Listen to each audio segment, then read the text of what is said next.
A very good day to you. I'm Howard Feldman. This is the Synthesis podcast. Joining me today, Michael Shapiro, Managing Director of Synthesis, as well as Gidon Novick, Chairman of SA Harvest. The lack of food security is one of the most urgent crises facing the country today. Every day, 18 million South African men, women, and children go to bed hungry.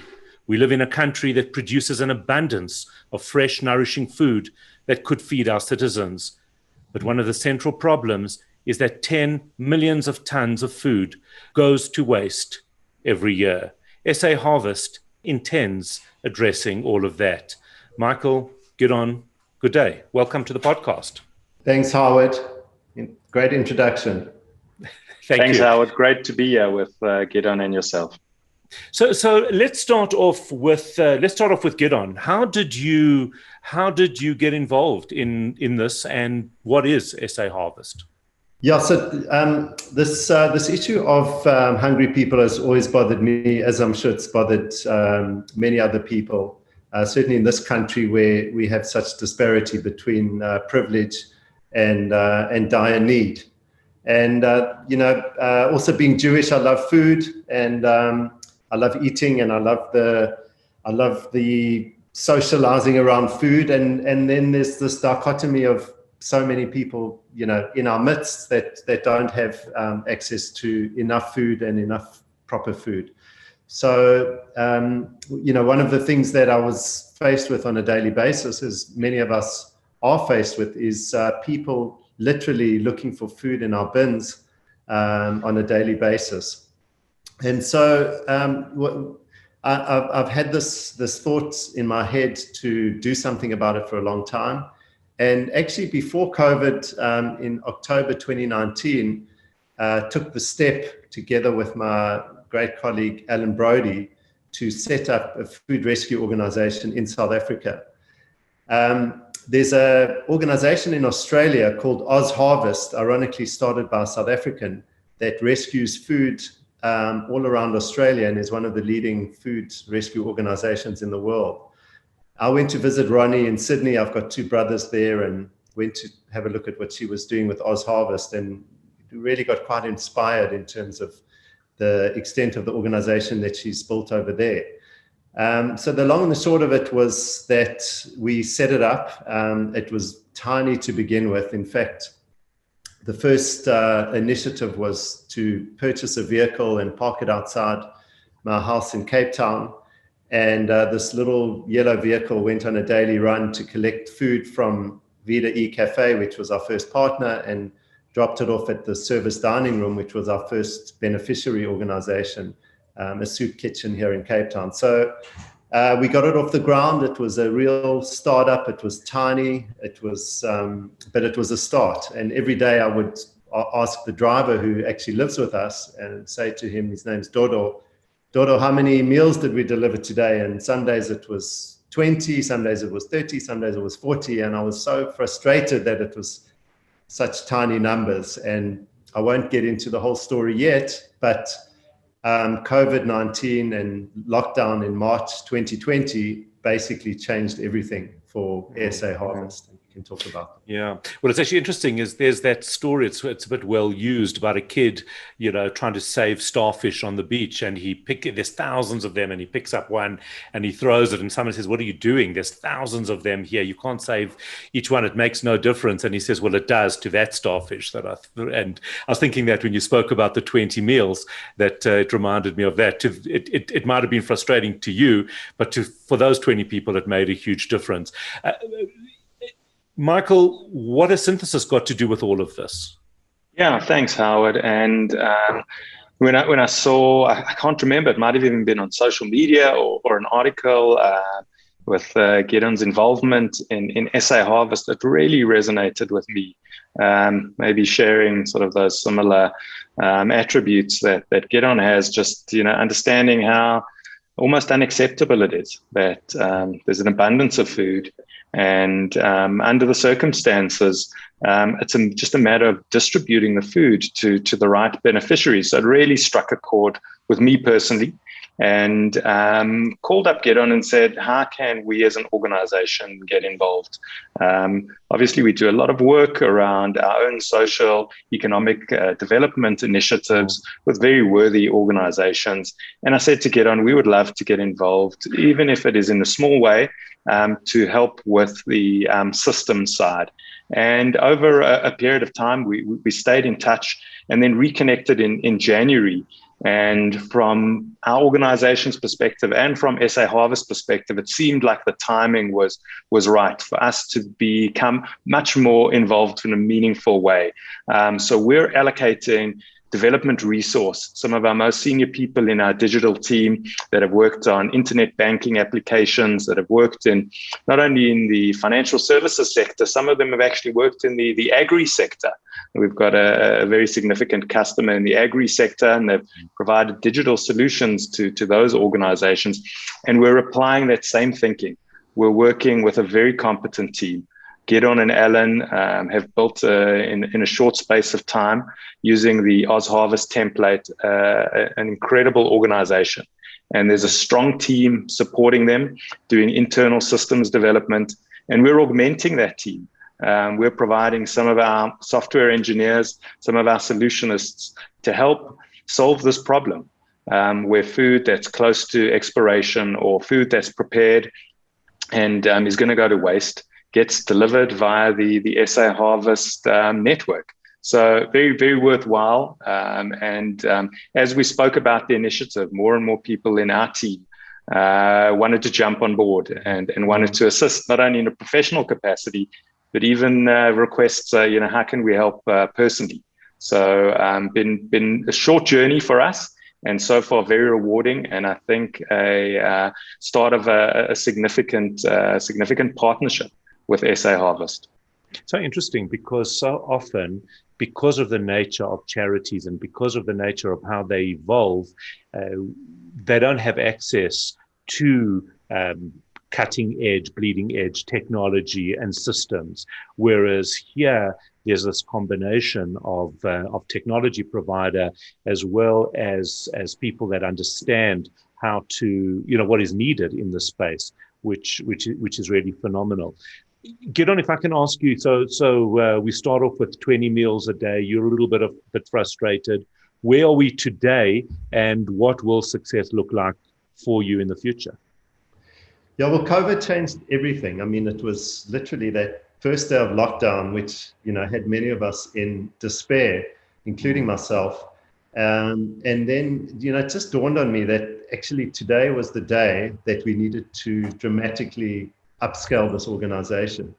And it was the day that, I jumped into one of our vehicles and drove around Cape Town and started picking up food from these central distribution centers, from the airport, from the airline catering companies and many other food producers, because suddenly they had all this excess food that they needed to get rid of. And it just dawned on me that, not only was there the opportunity to scale the organization, but there was actually this dire need that was fast evolving, that we needed to fill. And the only way we were going to do that was to scale up very, very quickly. And we all know that in order to scale quickly and exponentially, technology needs to play a critical role.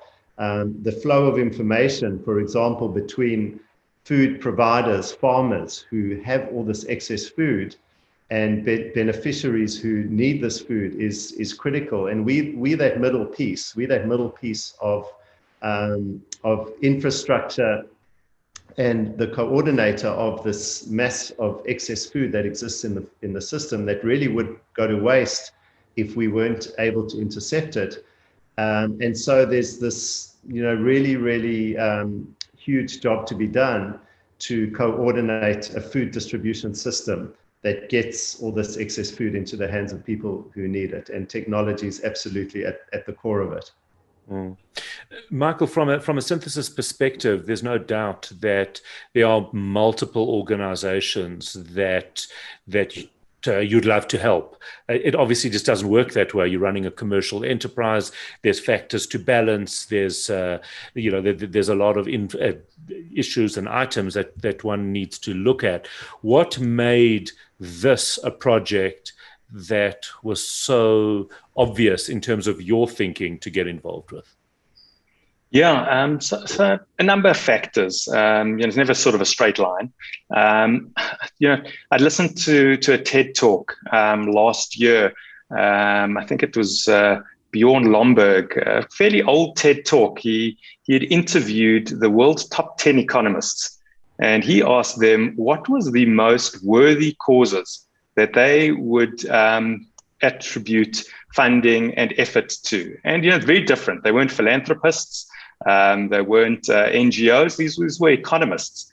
And all of them came up with a model that said allocate money and effort to the problems where the least amount of effort can provide the biggest short-term impact.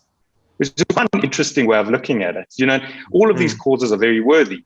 But they ranked the top 10 causes, and towards the bottom actually was sort of climate change, because it's going to require a huge amount of effort with a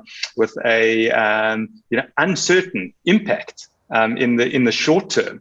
And actually one of the top ones was hunger, was alleviating hunger, and it really resonated with me. And I think he made a comment that a Bangladeshi in 2056 will say, thank you for solving climate change for me, but why don't you feed my grandfather? Why did he starve at the time? It was quite an interesting way of looking at it. And I think it was around about the time. And then obviously with, seeing Gidon associated with the initiative, reading up about Oz Harvest and the success there, it just became a fairly obvious one for us to dive into. And we, as we've seen the initiative grow, it's amazing. I've read the articles, and I've seen now an SA Harvest food collection point outside my kids' school. So it just is growing traction, and I think sort of more credence to the fact that we're putting our efforts behind assisting this organization. What's interesting is it's exactly what you're saying. Is I'm starting to see on some of our neighborhood groups, SA Harvest Collection Day, everybody, just be aware. So it's actually become very much, quite quickly, part of our lexicon almost. It's got to be quite different, Australia versus South Africa, I would imagine. Yeah, you would think so. There's a lot of hungry people in Australia, as crazy as that sounds. And it took me a while to get my head around that. But because I'm thinking maybe in Australia it's about beer redistribution or something, and that wouldn't be fair, I suppose. Yeah, and also hungry is how does one define hungry? And we're doing a lot of work, and it relates to this question of getting better and better information, because is a hungry person somebody that hasn't had a meal at all? And there are people that don't have access to any food, which is a critical issue. But there's an abundance in the South African scenario, millions of people that don't have access to enough nourishing food. So we know one of the issues in South Africa is that we actually have a massive obesity problem. But many of the cases of obesity are people that are getting the wrong type of food, and they're consuming carbohydrates, and they're not getting nearly enough protein and fats in their diet. And they're becoming sick and are not functioning properly, are not learning properly if they're students, are not functioning properly if they're employed. Malnutrition has a massive proven impact on violent behavior and crime. So it's just such an incredibly, as Michael says, high priority need in this country and in many other countries around the world. So what appealed to me, what attracted to me, what I was attracted to in terms of the model is that firstly, it's a very easy thing to understand. It's a solvable problem. If I had to, say right now, hunger is a solvable problem in South Africa. People may think that it's a crazy statement to make, but it's factually a solvable problem. It needs a system. It needs technology. It obviously needs massive intellectual property. And that's why, we're approaching this organization differently to, I think, the way many charities are approached. And starting with the kind of people that we hire. You've met some of them, and Michael's met many of them. These are top quality people that could be employed by any corporate in this country. And then it's about the collaborations, companies like Synthesis who put their hands up. This is a top organization that has a huge workload and, is a commercial concern. And they're getting involved in the organization, and they're professionalizing what we're doing on the technology side. So it's really about approaching it as an organization, as a business, really, that needs to compete, that needs to have the best resources available. Michael, if I can just ask you, what type of work is Synthesis undertaking in this regard? Yeah, so as Gidon mentioned, and certainly I can confirm, the caliber of people that are involved with SA Harvest really are running a commercial organization focused on giving and focused on really ensuring that they get maximum output, metrics in terms of feeding and focusing on the right core attributes. So we kicked off a process where we understood the existing landscape, we understood the big picture vision, and I can just share a screen with you and I can show you what we've got involved in. Mm-hmm. So what I've got here is a flow. We were involved with the SA Harvest team to understand the flow of food to the beneficiary. You've got the retailers or you've got the farmers on the left-hand side distributing either to a SA Harvest distribution center or directly sometimes to the beneficiary organization, and then to the ultimate beneficiaries. So what we're doing, the two projects that we're kicking off with SA Harvest, one, which is really focused on ensuring that the individual gets the right nutritional value from the food that's distributed to them. So using some open source facial recognition, beneficiary walks in and is able to be recognized and is able to be tagged what meal that individual is actually getting at that point in time. And then we're helping SA Harvest doing a whole lot of reporting and analytics for the beneficiary organizations. How many meals have been provided? What is the nutritional value of those meals down to regions, to centers?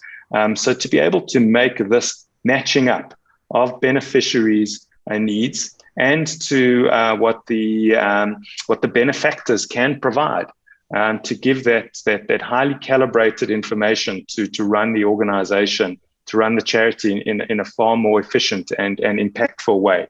So, I mean, really, and when I just sort of fast forward some of the discussions we've had about the big picture and the long-term dream, potentially even looking at providing this template for other organizations and even open sourcing some of this technology to other organizations globally. What's interesting is I was just looking at that and thinking that, and also I would imagine, Gidon, that Australia, which is the originator of this concept, would find this useful as well. Definitely, it's universal. There's a very big food rescue organization in New York called City Harvest. They do a similar thing. So it really is universal, and as we know, technology moves at pace, and one has to always be looking at the latest technologies and trying to apply them. So I think this kind of thinking, and also I think a fresh perspective that Synthesis provides, in questioning not only the technology solutions but our core business model and how we're thinking about food rescue is just incredibly valuable. So much of it, comes out of the conversations, the workshops that our mutual teams are having together, and really, trying to solve the problem rather than, just build technology. Absolutely astounding. How long do we think this build or rollout will take? So from our perspective, this project will run till I think the end of April, and then we'll work on the next phase of development. It is really endless in terms of the requirements, in terms of what the needs are. So I don't think there's sort of a tangible end in sight. The way that we run projects in an agile development way, as the needs evolve and as the technology evolves, we provide those set of services. But certainly these two discrete ones, we want to complete by the end of April. We want to get them live and get the value for SA Harvest as quickly as possible. And that's a methodology that we use. And really, the team that's on the ground, the technology team for SA Harvest has the same approach for the existing systems that they're using, and that's providing them benefit already. What will be interesting to do is to regroup at the end of April just to see the difference that the technology has made to the number of people receiving meals, to the efficiencies around it. Gidon, your thoughts, your final thoughts on this? Yeah, my final thoughts is that we've had massive problems in this country. Some of us get quite miserable at times in terms of thinking about the magnitude of the problems and being frustrated that they aren't being solved. The way to solve problems, certainly in our experience and in this context, is to think exponentially and to find problems that are solvable, but are solvable at an exponential level. And as good as it feels to feed a few people, we need to create a system that creates nourishment for tens of millions of people in this country. And the resources exist. So, these are the kind of things that I think as a country, if we tackle these things one at a time, we will be living in the greatest country on earth.